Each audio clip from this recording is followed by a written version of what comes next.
할렐루야. 네, 주님의 은혜 가운데 평안하셨습니까? 네, 오늘은 믿음을 드러내는 삶이라는 제목으로 하나님 말씀 함께 나누도록 하겠습니다. 어느 날 제가 선배 목사님과 함께 차를 타고 이동하고 있었는데 그 목사님이 한참 전화를 받으시더니 통화를 하시는 겁니다. 그렇게 한참 전화 통화한 다음에 아이고 죄송합니다. 정말 죄송합니다 라고 말하면서 전화를 끊으시길래 제가 이렇게 물었습니다. 아니 도대체 무슨 전화를 받길래 그렇게 오랫동안 통화를 해놓고 죄송합니다 라는 말까지 계속해서 하느냐고. 그리고 나서 그렇게 물었더니 그 목사님이 대답하시기를 대출 권유 광고 전화였답니다. 제가 그 얘기를 듣고 참 기가 막혔습니다. 저도 나름대로 그런 광고 전화가 오면 저 일이 있어서 바쁩니다. 죄송합니다. 이만 전화를 끊겠습니다. 라고 그나마 정중하게 인사를 하면서 전화를 끊었는데 그 선배 목사님은 저보다 더 착하셔서 그런지 그런 광고 전화를 바로 거절하지 못하고 본인도 되게 바쁜 상황이었음에도 불구하고 오랫동안 전화를 받은 겁니다. 여러분, 우리가 인생을 살아가면서 자신의 의사를 정확하게 표현하는 것에 있어서 사람들은 많은 어려움을 느끼며 살아갑니다. 예를 들어서 직장 상사가 불합리한 요구를 했을 때 우리는 그것을 거절하기가 참 쉽지가 않죠. 또 식사를 하거나 커피를 마실 때 누군가 옆자리에서 시끄럽게 비매너적인 행동을 하면 조용히 좀 해주시면 고맙겠습니다라는 말을 하기가 참 쉽지가 않습니다. 저도 식당에 가서 2번 정도는 반찬을 리필해서 먹는데 3번째 리필하려고 하면 만류합니다. 창피하다고. 어떻게 또 한 번 시켜 먹냐고. 그만 이걸 먹고 끝내라고. 엘리베이터 안에서도 우리가 아이들이 뛰어놀 때 위험하니까 뛰면 안 된다고. 이럴 때 우리가 자신의 의사를 정확하게 표현한다고 하는 것은 참 우리가 살면서 쉬운 것이 아닌 것 같습니다. 특히나 그것이 우리가 그리스도인이라는 것을 드러내는 경우에는 훨씬 더 어렵죠. 직장 회식 자리에서 상사가 술을 마시라고 우리에게 권유할 때 우리가 믿음을 가진 사람들로서 그것을 거절하거나 또 자기의 의사를 표현하는 것을 굉장히 우리는 힘들어한다는 겁니다. 자기의 주장을 표현하는 것이 왜 그렇게 어렵냐 하면 타인을 의식하는 것이 우리에게 익숙할 뿐만 아니라 또 우리가 우리의 주장을 펼 때 혹 생각지 못했던 불이익을 당하거나 어려움을 처할 수 있다는 그런 생각들을 하기 때문에 그런 것이지요. 물론 그럴 수도 있겠지만 반대로 자기의 의사를 정확하게 표현하거나 드러내는 것은 자기를 보호하고 또 자기의 행복감과 만족감을 추구할 뿐만 아니라 그 모습을 보고 다른 누군가에게도 선한 영향력을 끼칠 수 있는 통로가 될 수 있다고 하는 겁니다. 오늘 본문에 그런 사람이 한 사람 소개되어 있습니다. 그 사람이 누구냐면 바로 아리마대 사람 요셉입니다. 자, 그 아리마대 사람 요셉이 어떤 사람이었는지 우리 마가복음 15장 43절 말씀을 한번 같이 읽겠습니다. 읽습니다. 시작. 아리마대 사람 요셉이 와서 당돌이 빌라도에게 들어가 예수의 시체를 달라 하니 이 사람은 존경받는 공회원이요 하나님 나라를 기다리는 자라. 여러분, 오늘 본문에 보면 이 아리마대 사람이 무엇을 요구했다고 말씀하고 있습니까? 예수님의 시체를 요구했다고 말합니다. 굉장한 것을 요구한 것이죠. 왜냐하면 그 당시 십자가형에 처한 죄인의 시신을 달라고 하는 것은 나도 공범으로 몰릴 수 있는 극한의 상황으로 치닫을 수 있기 때문에 실제로 그 당시의 기록들을 보면 그 가족들조차도 십자가형에 처한 죄인을 시신을 가지고 달라고 요구할 수 있는 상황이 아니었습니다. 게다가 이 아리마대 사람의 요셉의 신분이 어떤 사람이었냐면 산헤드린 공회원의 회원이었습니다. 그런 신분을 가지고 있었기 때문에 산헤드린 공회원의 회원인 사람이 산헤드린 공회가 지목한 이 죄인으로 지목한 예수님의 시신을 거두어서 장례를 치른다고 하는 것은 이 공회원이었던 요셉에게 배신자라고 하는 낙인도 찍힐 수 있는 그런 위태로운 상황이었다고 하는 것이죠. 그런데 요셉은 오늘 본문의 사람들 앞에서 담대하게 자신의 의사를 주장하고 표현하고 피력함으로써 자신의 믿음을 굳건하게 드러냈을 뿐만 아니라 이런 믿음의 표현이 그 당시 은둔제자로 살아갔던 또 다른 한 사람, 바로 니고데모에게 영향력을 끼쳐서 예수님의 장례를 함께 준비하게 되는 그런 놀라운 일을 감당하게 되었습니다.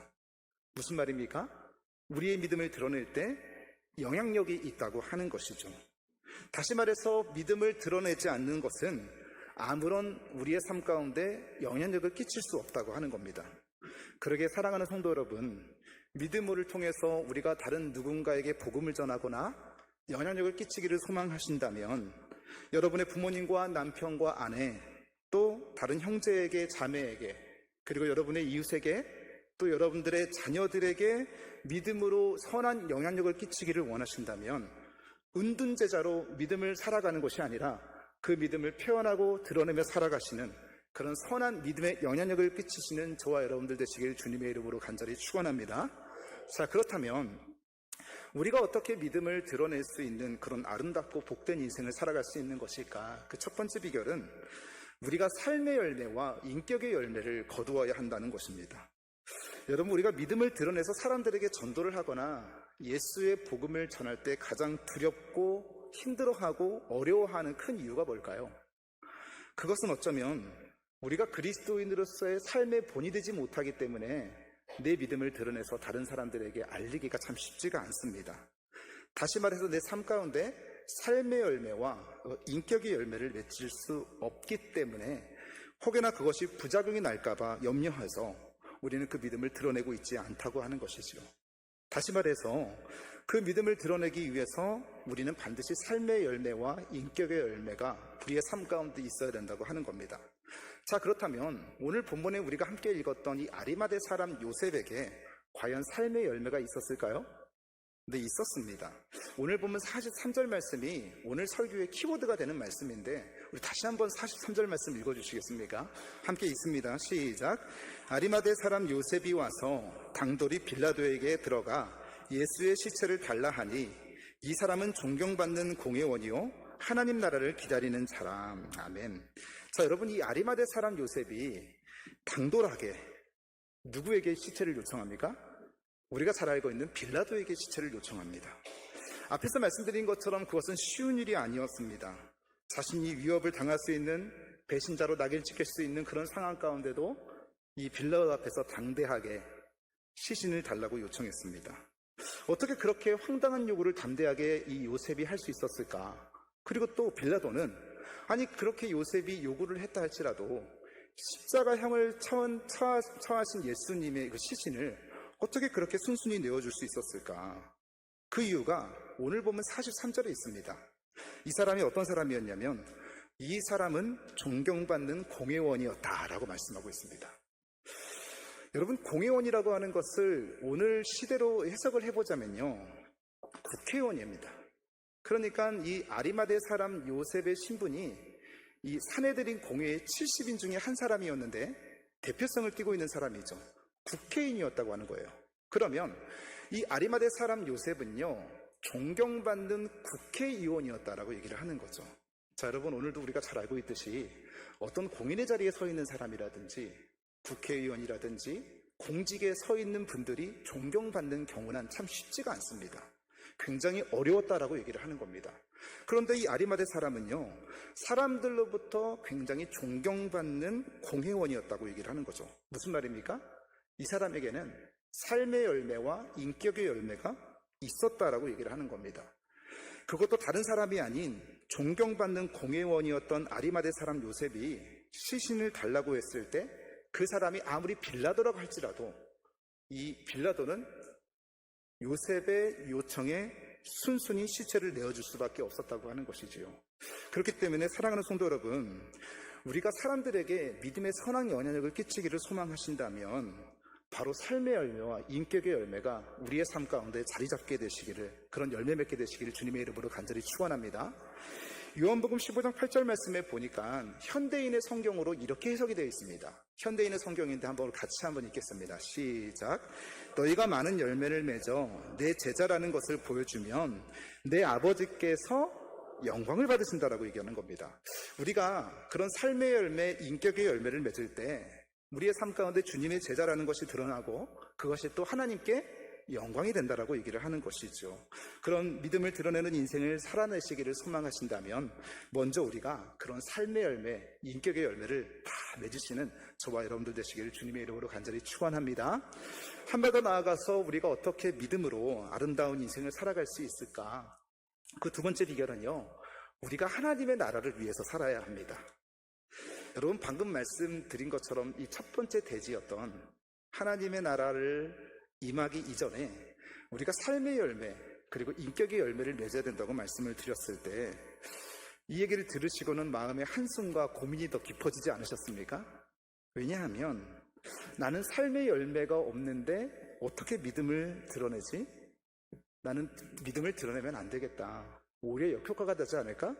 나에게는 인격의 열매가 없는데 누가 나를 보면서 예수를 믿겠어? 나에게 그런 삶의 열매가 없는데 내가 예수를 믿으라고 권면하거나 전도를 해도 과연 그 사람이 내 말을 듣고 예수를 믿겠어? 라는 생각이 들지 않으셨습니까? 저도 이 첫 번째 대지를 정리하면서 마음 가운데 참 이게 잘 먹혀 들어갈까? 이렇게 답답함이 있었습니다.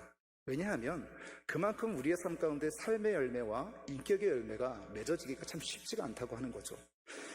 그렇게 말처럼 쉬운 일이 아니라고 하는 겁니다. 그런데 어떻게 아리마대 사람 요셉은 주변 사람들로부터 삶의 열매와 인격의 열매를 어떻게 맺었고 그리고 주변 사람들로 하여금 어떻게 존경받는 사람이 될 수 있었을까? 요셉이 사람들로부터 존경받은 이유가 역시나 43절 말씀에 기록되어 있는데 이 사람이 존경받는 공회원이었다고 얘기를 하지만 그 뒤에 포인트가 있습니다. 이 사람이 존경받는 공회원 그 다음에 뭐라고 기록하고 있습니까? 하나님의 나라를 기다리는 자였다라고 얘기를 하고 있습니다. 여러분, 이 요셉이 하나님의 나라를 기다리는 사람이었다는 거예요. 이 말은요, 유대적인 표현으로 매우 경건한 사람입니다 라는 뜻을 가지고 있습니다. 하나님을 기다리고 있는 사람. 사랑하는 성도 여러분, 저와 여러분 모두가 하나님의 나라를 기다리는 자가 되길 소망합니다. 네, 그것을 소망하는 사람들은 다 경건한 자라고 인정을 받았다고 얘기를 하는 거예요. 그런데 여러분, 여기서 이 기다리는 이, 하나님의 나라를 기다리는 이라고 할 때 이 기다리는 뜻이 헬라어 원어로 이 지속성을 뜻하는 어떤 단어로 사용하고 있냐면 프로스 데코마이라는 단어를 사용하고 있습니다. 그런데 여기서 프로스 데코마이라는 단어를 그대로 쓰고 있는 것이 아니라 현재 분사를 써서 프로스 데코메노스라는 단어를 사용하고 있는데 이게 무슨 말이냐면요, 현재 분사를 쓰고 있는 거예요. 현재 분사는 뭡니까? 지속적으로 유지되고 있고 계속 되어질 일들을 현재 분사라고 얘기합니다. 자, 그러면 여기서 아리마대 사람 요셉이 프로스 데코메노스라고 하는 현재 분사를 사용하고 있다는 건 뭐냐면 하나님의 나라를 지금만 기다린 겁니까? 아닙니다. 계속해서 이의 삶이 어디에 있든지 무엇을 하든지 누구와 함께 있든지 이 아리마대 사람 요셉 가운데 항상 어디에 가치를 두고 우선순위를 두고 있습니까? 하나님 나라를 기다리는 자로서 항상 그의 삶의 가치와 우선순위가 자리 잡고 있었다고 얘기를 하는 겁니다. 여러분, 어떻게 사람들에게 이 사람이 존경받을 수 있었던 것일까? 인정받을 수 있었던 것일까? 삶의 열매와 인격의 열매를 맺을 수 있었던 것일까? 그것은 이 사람이 바로 세상의 가치관으로 우리가 무엇을 잘하고 섬기고 봉사해야지 삶의 열매와 인격의 열매를 맺은 것이 아니라 하나님의 나라를 위해서 내가 무엇을 어떻게 해야 될 것인가? 내가 하나님의 나라를 위해서 어떻게 쓰임받아야 될 것인가? 이 사람의 생각에 내면의 가치관이 거기에 가득 차 있었다라고 얘기하는 겁니다. 그랬더니 주변 사람들로 하여금 이 아리마대 사람 요셉이 세상의 가치관으로도 존경받았을 뿐만 아니라 어떻게 해요? 하나님의 나라를 기다리는 사람들로서 많은 사람들에게 인정을 받고 존경을 받았다고 얘기하는 겁니다. 심지어 누구까지도 인정했다고요? 빌라도까지 인정했다는 거예요. 그렇게 사랑하는 성도 여러분, 우리의 인생 가운데 우리가 존경받는 삶의 열매와 인격의 열매를 맺기를 소망하는 것이 우리의 자리 가운데 있기를 소망하신다면 무엇이 가장 중요하느냐? 우리의 내면의 가치관이 이 세상의 가치관으로 살아가는 것이 아니라 하나님의 나라로, 하나님의 나라가 임하는 놀라운 역사를 기대하는 마음이 우리의 마음 가운데 내면의 가치관으로 자리 잡기를 소망합니다. 오늘이 대림절 첫째 주가 시작되는 주입니다. 예수님이 오시는 이 성탄절 가운데 우리가 이 성탄절을 어떻게 기다려야 되겠습니까? 예수님이 오심을 사모하면서 예수님의 오실 때에 하나님의 나라가 우리의 삶 가운데 같이 임하기를 소망하면서 오늘 저와 여러분이 삶의 열매와 인격의 열매가 하나님의 나라가 임할 때 자연스럽게 맺게 되는 놀라운 역사가 있게 되시길 소망합니다. 제가 예전에 스티커 하나를 열심히 붙이고 다녔던 적이 있습니다. 아니 무슨 다 큰 사람이 스티커를 붙이고 다니느냐 이렇게 생각하실 수도 있는데 아마 여러분들도 붙이고 다니셨을 겁니다. 그 스티커가 무엇이냐면 스크린에 한번 띄워주시겠습니까? 바로 익투스라는 스티커입니다. 이 익투스라고 하는 헬라어 단어가 이 물고기라는 뜻이거든요. 이런 물고기 모양의 스티커를 다 붙이고 다니셨습니다. 기억나시죠? 저만 붙이고 다녔나요? 이것을 여러분 어디다 붙이고 다니셨거나 혹시 누가 붙이고 다니는 걸 어디서 보셨습니까? 차에다가 붙이고 다녔습니다. 저도 마찬가지로 차에다 붙이고 다녔죠. 여러분 이 익투스 모양의 스티커의 표시는요 1세기 로마 카타콤 벽화에서 발견이 된 고대 그리스도인들의 상징이었습니다. 이게 왜 상징이 되었냐면 초대 로마 시대 때 큰 박해가 일어나지 않습니까? 그런 초대 로마 시대 때 박해가 일어나자 이 그리스도인들이 지하 공동묘지인 카타콤으로 들어가서 숨어 지내게 됩니다. 그러니까 주변 사람들로 하여금 사람들에게 대놓고 내가 그리스도인이라는 것을 드러내놓고 밝힐 수 없으니까 은밀하게 그리고 위대하게 자신이 그리스도인이라는 것을 드러내고 나타나게 하기 위해서 이 물고기 모양의 표식을 들고 다닌 겁니다. 그림을 들고 다니거나 아니면 그런 조각품을 만들어서 들고 다니면서 당신의 그 신분을 확인할 때 그리고 예배를 들어갈 때도 아무나 들어가지 못하지 않습니까? 왜냐하면 공격을 받을 수 있으니까. 그러니까 그런 표식들을 드러내면서 내가 그리스도인입니다 라고 하는 것을 드러내기 위해서 소지하고 다녔던 겁니다. 그래서 이것을 헬라어 원어로 이 물고기를 뜻하는 익투스의 이니셜을 따가지고 위에 그 헬라어가 쭉 써 있지 않습니까? 이게 무슨 말이냐면 예수스 크리스토스 데오스 휘오스 소테이아스라는 단어입니다. 글입니다. 이 문장의 뜻이 무슨 문장이냐? 예수 그리스도 하나님의 아들 구세주라는 뜻을 가지고 있습니다. 다음부터 여러분 이 익투스의 모습을 볼 때 예수 그리스도 하나님의 아들 구세주라고 하는 이 그리스도인의 표식임을 기억하시길 소망합니다. 자, 이것을 통해서 그들이 그리스도인이라는 것을 알게 되었다는 거죠. 여러분 저도 예수님을 믿고 나서 예수님이 저를 구원해 주신 그 구원의 은혜가 얼마나 감격이 되고 기뻤는지 기독교 백화점에 가서 이 익투스 스티커를 사가지고 주변 사람들에게도 나눠주고 제 방에다가도 붙이고 책에다가도 붙이고 또 청년이 돼서 차를 처음 구입했을 때 이 스티커를 차에 붙이고 열심히 다녔습니다. 그런데 이거를 붙이고 다니니까 문제가 생겼습니다. 어디에 가서도 이 불편한 것이 한두 가지가 아니었습니다. 차선을 위반할 수가 있습니까? 신호를 위반할 수가 있습니까? 불법 유턴을 할 수가 있습니까? 심지어 유턴을 해도 되는 그 자리인데도 불구하고 다른 누군가가 혹여나 손가락질을 할 거나 뒤통수에 대고 말을 할까봐 다 신호를 보면서 지키고 다녔습니다. 여간 불편한 게 한두 가지가 아니더라고요. 얼마나 열심히 지켰는지 모릅니다. 그런데 제가 결국 그것을 열심히 지키다가 떼버렸습니다. 오히려 제 삶을 바꾸고 제가 변화된 모습으로 살아야 되는 것이 맞는데 참 부끄러운 고백이지만 거꾸로 그 스티커가 없어졌으면 좋겠다라는 마음으로 그 스티커를 떼버렸습니다. 떼버리니까 속이 후련하더라고요. 우리가 세상 사람들처럼 이 세상 사람들의 가치관을 따라서 똑같이 살아가다 보니까 내가 그리스도인이라고 하는 표식을요 붙이고 싶어도 붙일 수가 없더라고요. 우리의 마음 가운데 무엇이 먼저 찾아 들어와야 된다고 말씀을 드리는 겁니까? 우리가 삶의 열매와 세상에서 인격의 열매를 맺기 위해서는 세상 사람들의 가치관을 그대로 따라가서 사람들에게 인정받고 존경받으려고 하는 것이 우선이 아니라 우리의 마음 가운데 하나님의 나라가 먼저 임해야 된다고 얘기를 하는 겁니다. 하나님의 나라가 임할 때 이 아리마대 사람 요셉이 주변 사람들로부터 존경받고 거기에 삶의 열매와 인격의 열매가 나타났던 것처럼 오늘 저와 여러분 삶 가운데 삶의 열매를 어떻게든 그 권세를 통해서 내 도덕적인 행위를 통해서 얻어내려고 하는 것이 아니라 먼저 우리의 마음 가운데 하나님의 나라로 주님 가득 차 주시옵소서. 하나님 나라를 소망할 수 있도록 인도하여 주시옵소서. 존귀한 주의 자녀로 하나님의 나라가 내 삶 가운데 내 마음의 신령 가운데 내 내면의 가치관 가운데 그대로 자리 잡을 수 있도록 인도하여 주옵소서라고 기도하시면서 이 대림절을 보내시는 저와 여러분 되기를 소망합니다. 마지막으로 우리가 어떻게 우리의 믿음을 드러내는 아름다운 인생으로 살아갈 수 있을까? 그 마지막 세 번째 비결은요, 여러분 우리가 십자가를 경험하면 됩니다. 십자가를 경험하면. 아리마대 사람 요셉이요, 그는 존경받는 공회원이었습니다. 그리고 하나님 나라를 기다리는 사람이었습니다. 그리고 빌라도 앞에서도 당돌하게 자신이 그리스도인이라는 것을 드러내면서 예수님의 시신을 달라고 요청을 했습니다. 참 담대한 믿음을 가지고 있는 사람이죠. 참 우리도 그런 믿음을 가지면 좋겠다라고 생각이 되고, 참 존경받아 마땅한 인물이구나, 교훈으로 삼아야겠다 이런 생각을 하지만, 근데 오늘 본문과 병행구절인 요한복음이 있습니다. 여러분, 이 병행구절이라고 하는 말은 무슨 말이냐면, 마태복음, 마가복음, 누가복음, 요한복음 이렇게 해서 이거를 가리켜서 공관복음이라고 얘기를 합니다.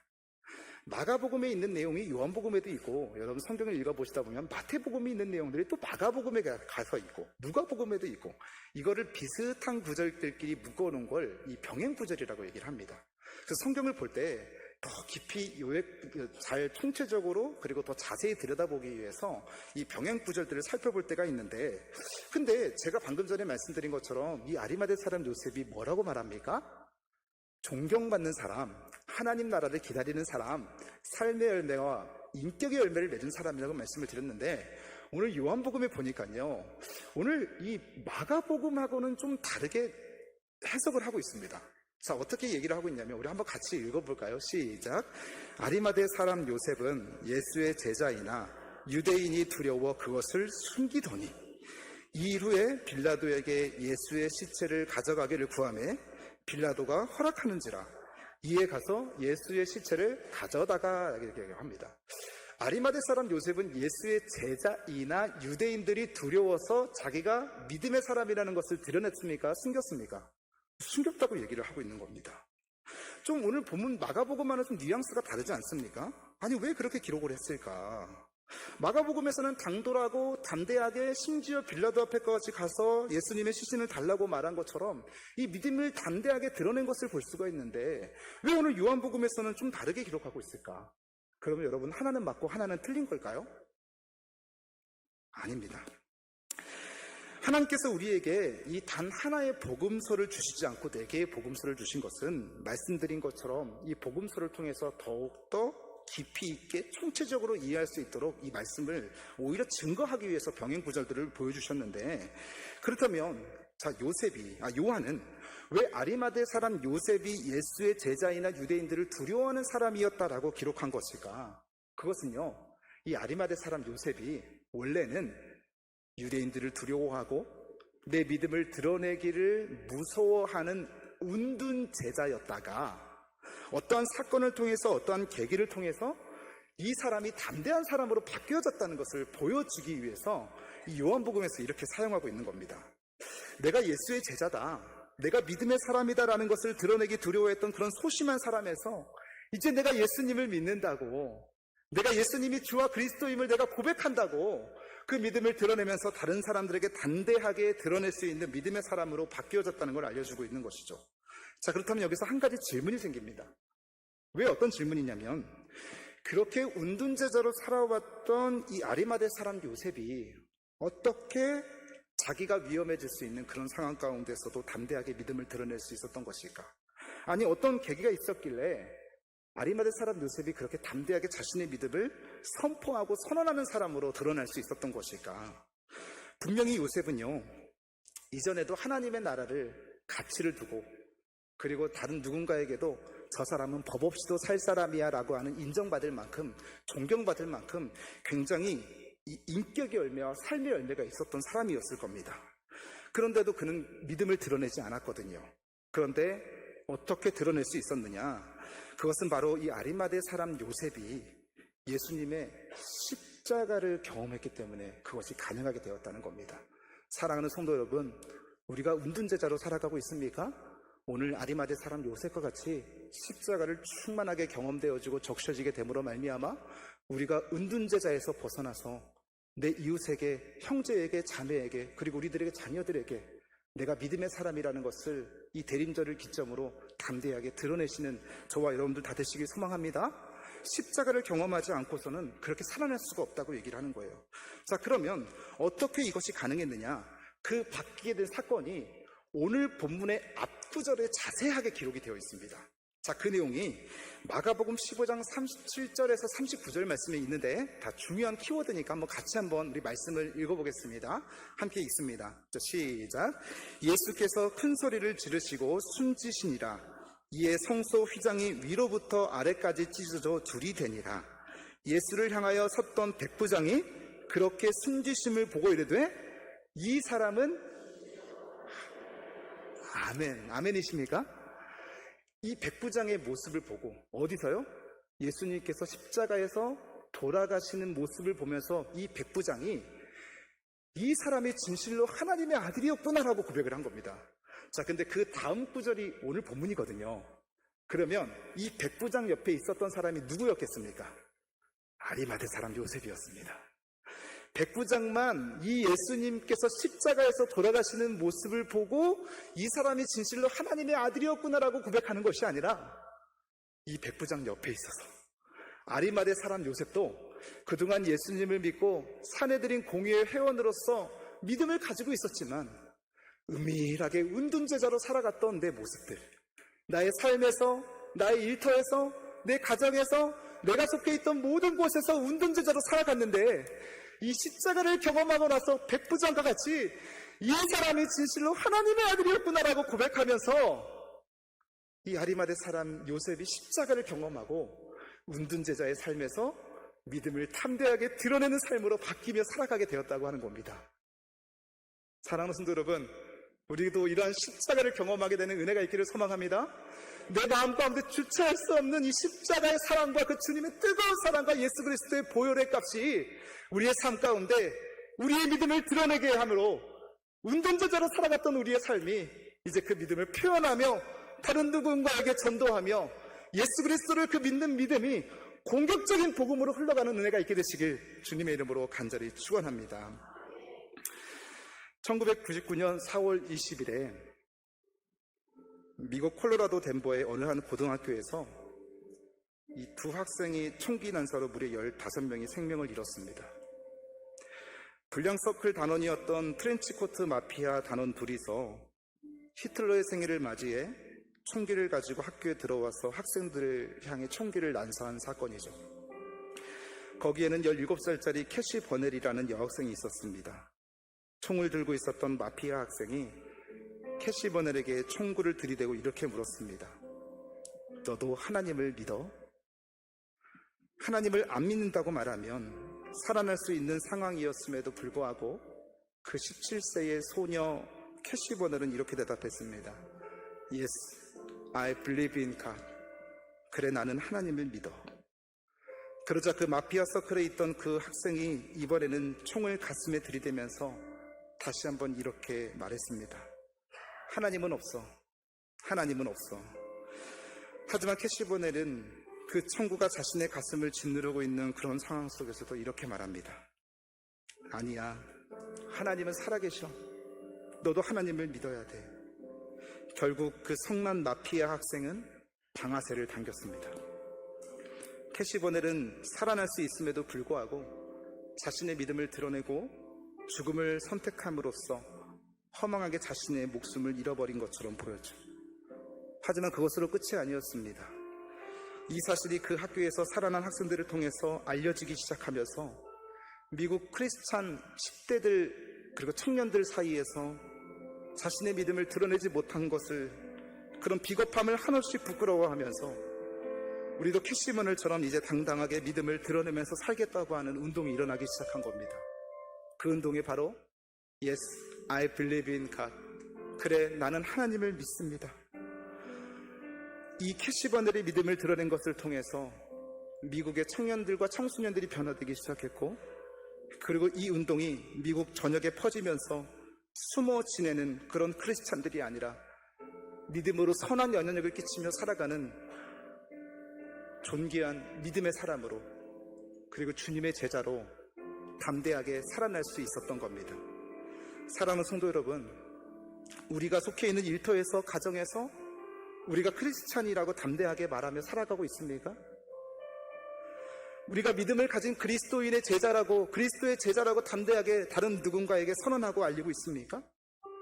이 대림절이 가까워지는 이 시기 가운데 4주 동안만이라도 성탄절을 맞이하고 기대하고 기다리고 있는 우리의 마음 가운데 오늘 우리가 예수 그리스도의 자녀로서, 믿음의 제자로서 그 영향력을 드러내면서 다른 누군가에게 하나님의 살아계시다고, 예수 그리스도가 우리의 모든 문제를 해결하셨다고, 십자가로 승리하셨다고 그 믿음을 드러내시는 저와 여러분 되기를 주님의 이름으로 간절히 축원합니다.